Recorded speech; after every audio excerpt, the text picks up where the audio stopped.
We now take you to the broadcast of It's Time with Rev Nathaniel W. Martin. Here's Reverend Martin.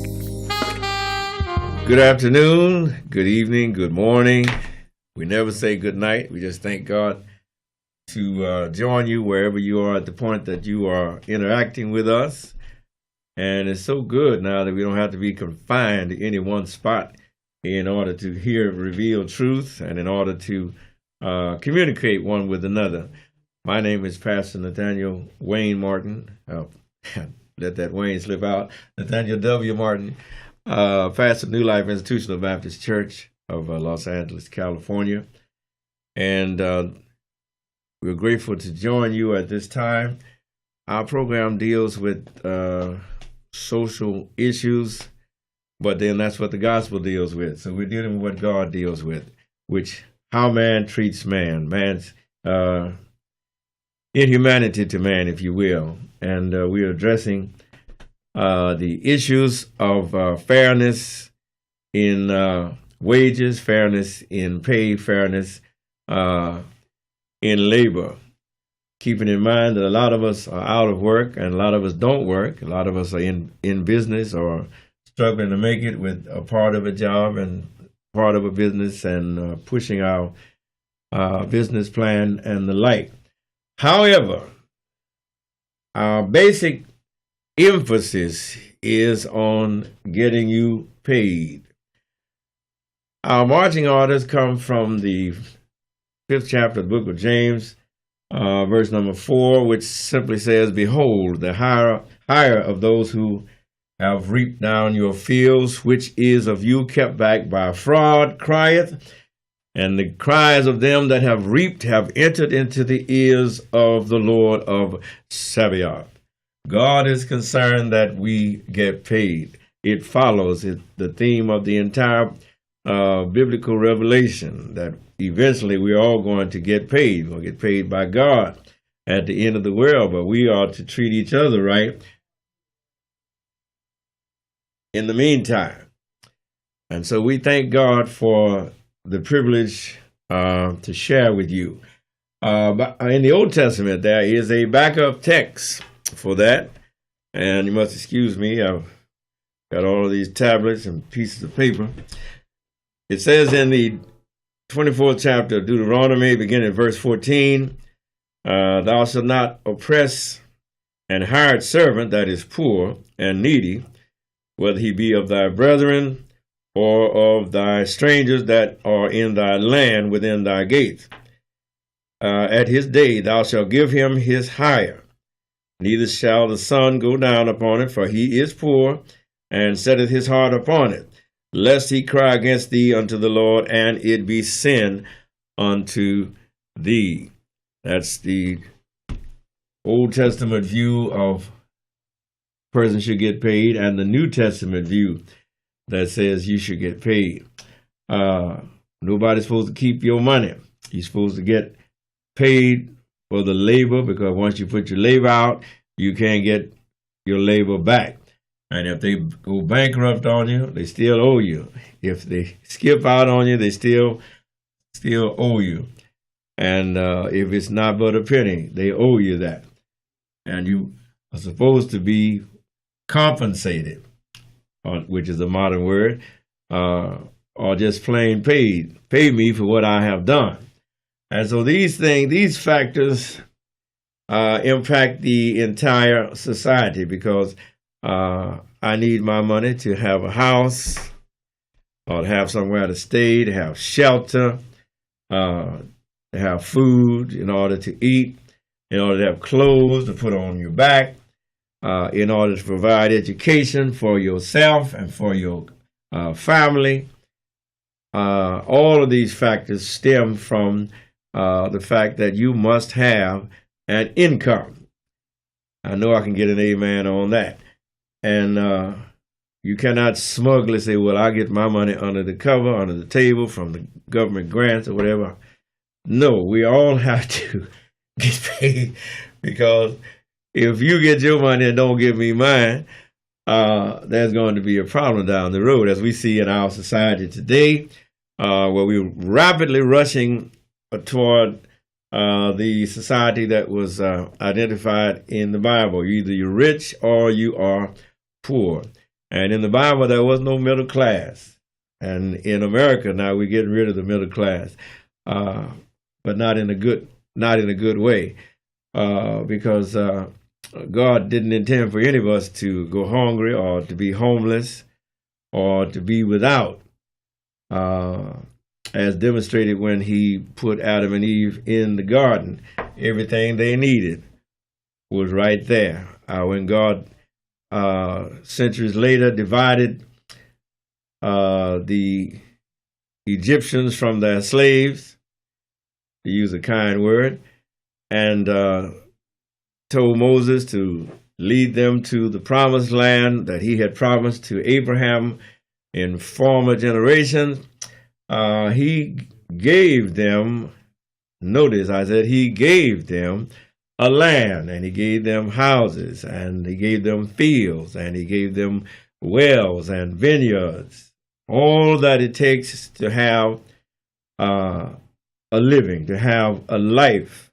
And you can't have a life on $5 an hour in a $30 an hour economy, and or an $11 an hour economy, as our friends at Walmart are finally going to pay their laborers. They're going to finally move them up from $9 an hour to $11 an hour, and yet the cost of living is around $30 an hour. If you look at economic statistics, which I try to avoid, but because I don't want your eyes to glaze over, but one of the things we learned is that it costs on average, every year you got to have minimum $20,000 to qualify as holding on, keeping your head above water. And that means every 5 years you're gonna run through $100,000. Every 5 years you're running through $100,000 just trying to keep your head above water. Think about that, my friends. This is part 2 of you lying, but you still got to pay up. We opened up last week, in our discussion about the fact that the Bible says out of one blood God made all men for to dwell upon the face of the earth. And this is being vindicated by the discovery of the DNA helix. My, how science has cursed us and how science has blessed us. It is important that we all realize that there is no difference, no racial categories in nature. But because of the fact of some of us live close to the equator, matter of fact, the archaeologists and all of those group of scientists have finally determined and discovered that all civilization began in Africa, although they try to say East Africa, and that the difference in skin pigmentation was an adaptation to how far one traveled or moved or migrated, which I believe is the technical term, away from the equator. The further you got from the equator, the lighter your skin became. And as a result, there is more similarity between the genes or the DNA than there is difference. As a matter of fact, in the modern medicine now, with all of the advances and discoveries in science now, you have to be careful because now they're harvesting your organs, because they found out that you can put the organs from a person of African descent in a person of European descent, and the person of European descent can continue to live. and vice versa. You can take the organs of a person of European descent, put them in a person of African descent, and they both can have a good life. So in this section, we discussed the fact that there is a line of demarcation to be drawn between race based on biology, which does not exist, and race as we have defined it, which is based on social and cultural construct.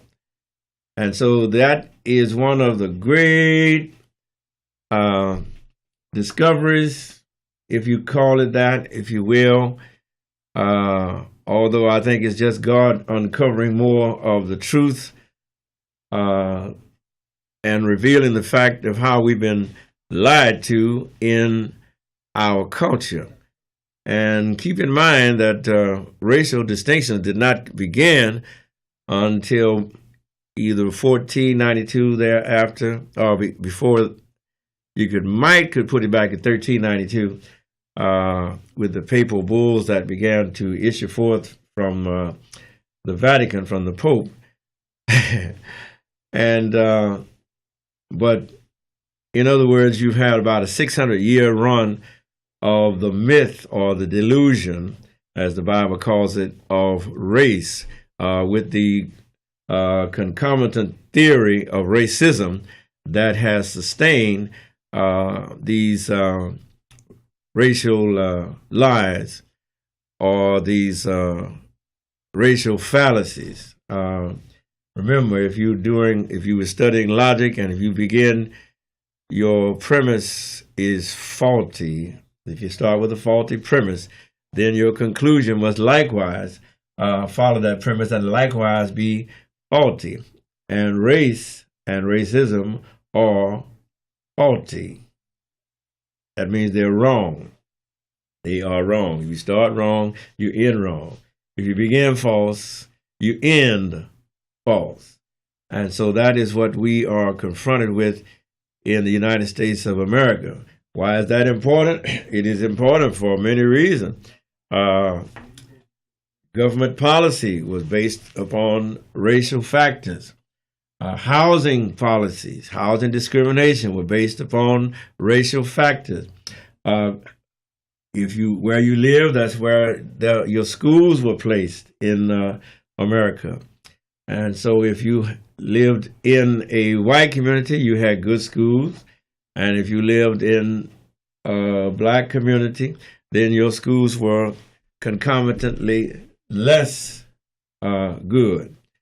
And with the ruling or dominant culture feeling that they wanted to arrogate unto themselves or appropriate to themselves as much of the resources from the government to themselves, and being in power to do so, since most of us could not even vote or were not allowed to vote until after 1965, which is not to say that there were not some municipalities that did allow limited black participation in voting. It was not a total barring or ban, but it certainly was a major ban all across this country on the ability of black people to vote in our various elections. So that for ever since Jim Crow or thereafter, we were not voting for our representatives, who were in turn making the policies that impacted our lives. That's why I always tell young people, you got to get out and vote, because you need to have impact on who's sitting on the school board, because they make the policies, they buy the books, they set the curriculum, they see whether or not that school building gets built or that school building gets repaired. And if you want good schools, you got to vote for the person who's on the school board, and then you got to go down and hold their feet to the fire once they get elected. And that follows from the school board on up to the city council, on up to the mayors. And if they have neighborhood councils, You're just mandated to be a part, to play a part, because you're going to be affected directly and indirectly. So you may as well stay involved. And for an example, we as black people were not allowed to vote on the election of the senators from the South. I make 17 states that had a complete ban on black people voting, colored people as they were called at that time. Consequently, the people who were sent to Congress and who were the President of the United States of America and the like, did not represent us. If you remember from your history lesson, Abraham Lincoln desegregated Washington, D.C. in 1912 when Woodrow Wilson became president. He resegregated Washington, D.C. and all the good jobs that the descendants of the slaves had gotten, they were forced to relinquish those jobs to other people who were not colored and who had not come from slavery. And so when I left off last broadcast, we were talking about a book by Ira Katznelson. I mentioned that right now. We said when affirmative action was white. And of course, all of those activities I have described already, that was affirmative action for white people. I think I mentioned at the last broadcast, and I reiterated just in case you didn't see the last broadcast, although it's up on the KTYM media, and it's up on YouTube, and it's up on Facebook. I want to thank Brother Blackwell and Brother Johnny Morris for doing a great job of preserving a lot of our history and culture. Because when lies are told, the truth has to likewise be told. And you can raise the argument of reverse racism or the reverse discrimination.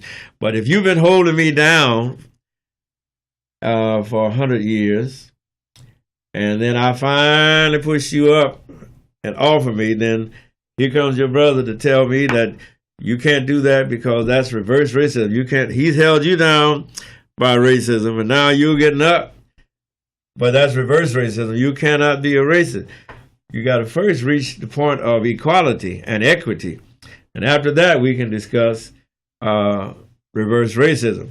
I join with most of the black sociologists and political scientists and social activists in affirming that a black man cannot be a racist in America.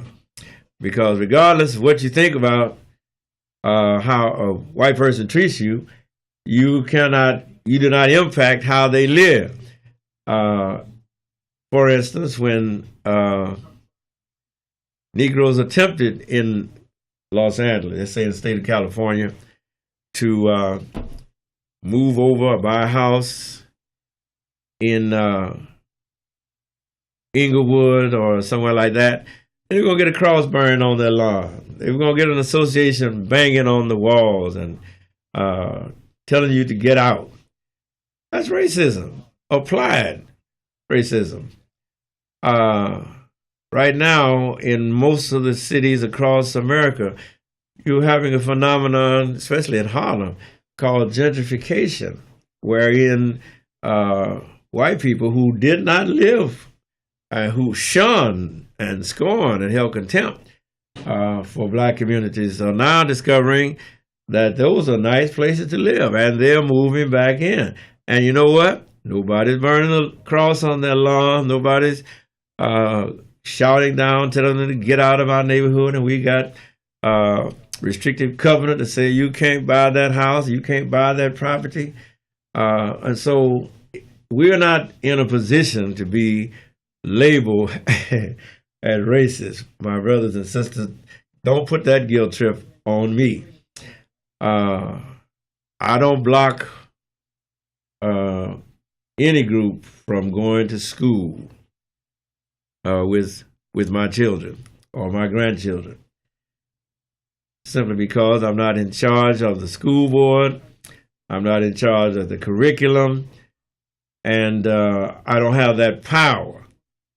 Racism in America infers of necessity that there is a power to impose the practice of the dominant group upon the group that is not, shall we say, in a dominant position, which means you're in a subjective or submissive spot. And so that rules out black people from being labeled as racist. You don't set policy, you don't set practice, and for many years you were not even allowed to vote. So how could you be racist when you were being held out by racists? But back to the point that I wanted to make before was that in the years in which housing and education were being parceled out, even when here in the state of California, take the California gold rush. Well, who was that rushing in to get the gold? Was it colored people? No. So it was basically go west, young man, for white people. Because California just barely missed becoming into the Union in 1850 as a slave state. People don't realize that if it had not been for J.C. Fremont and his wife Jessie Fremont, California was poised to become in as a slave state. As a matter of fact, most people don't realize that Southern California, especially once you get out of Los Angeles and start getting down to San Bernardino, all the way down to San Diego, was in sympathy with the Confederacy, and sent soldiers to fight in the Confederacy against the Union, whereas up north it was the opposite. But I digress. Let's get back to the things that we are discussing that are impacting us even on this very hour. Take Social Security, which is being challenged on the left and on the right. They're saying you don't need Social Security, or that Social Security is a failed project, when really Social Security is the best government-run project that we've ever had, other than Medicare. To the point I want to make that when Social Security began, there were what you call job classification. Good jobs went to white people, and jobs that didn't pay as much or were far more labor intensive or that carried some respect and dignity went to white people. And we got what was left, which means you could have you could be a janitor and the like, and certain other, you could be a domestic, you could be a maid, and you could work on the farm. So then when the Social Security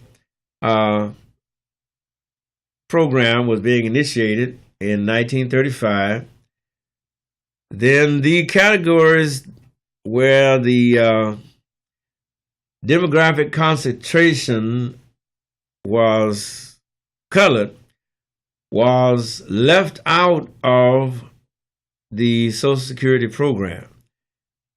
And it was codified by Congressman Rankin, and with the help, who was the chairman of the committee, and he was from Mississippi. And so you can see how these government programs have been affirmative action for white people for many, many years, for a very long time. And then in the housing, when the Federal Housing Commission, which later became the Federal Housing Administration, was being organized and initiated there in Congress, following the Great Depression, 1929 crash, and people such as Franklin Delano Roosevelt, who was a great president, was scurrying around and thrashing around to find a way to get the economy re-stimulated. The FHA underwrote the development, housing developments all across this nation. And they drew up maps, and the maps were used to define what areas were right for lending and insuring and what areas were not. And it was very obvious and very apparent that if you were in the red area, you were not going to get a loan.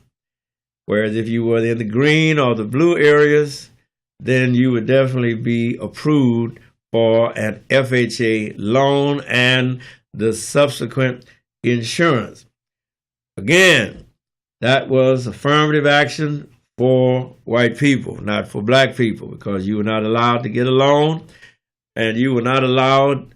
You couldn't insure your house. You could, the best you could do was rent, and that is why it is important that we recognize the effect that DNA discovery, that there is no difference in the races, that there is no racial category in DNA, is important. And we have to redress the social policies and the government policies, because this was not just practice, private practice. No, it was government policy. Government policy, FHA, that affected the housing, that affected education, affected the building of schools, that affected the building of hospitals, the stocking of the hospitals. All of those were government programs. And you have to address those issues, recognize the extent and the effect that those such issues had upon the growth of the nation and the way that the nation grew, and especially in the great issue of crime in America, which we don't have time to get into right now. But crime, being black became a crime, just like today being poor is becoming a crime. If you're poor, you're going to jail. If you're black, you're going to jail, even now, because those old racial stereotypes that were imposed upon our people by the government, because those same people that come up with prejudice put those prejudices into practice. Those practices became policies, and we are laboring to overthrow those policies at the present time. I want to thank you for allowing me to come into your mind, your ears, your place of business, on your computer screen, your iPod, and wherever you are. Don't forget, keep in touch with KTYM Media. You can find us under Rev Nathaniel Martin on YouTube or Nathaniel Martin on Facebook. I look to hear from you. I want to thank those of you that have communicated with me so far. And keep the faith. Don't give up. Remember, God is on our side. Racism is a lie, and we're going to win this battle. The truth shall set you free. God bless you, and thank you so much for listening to us on this day.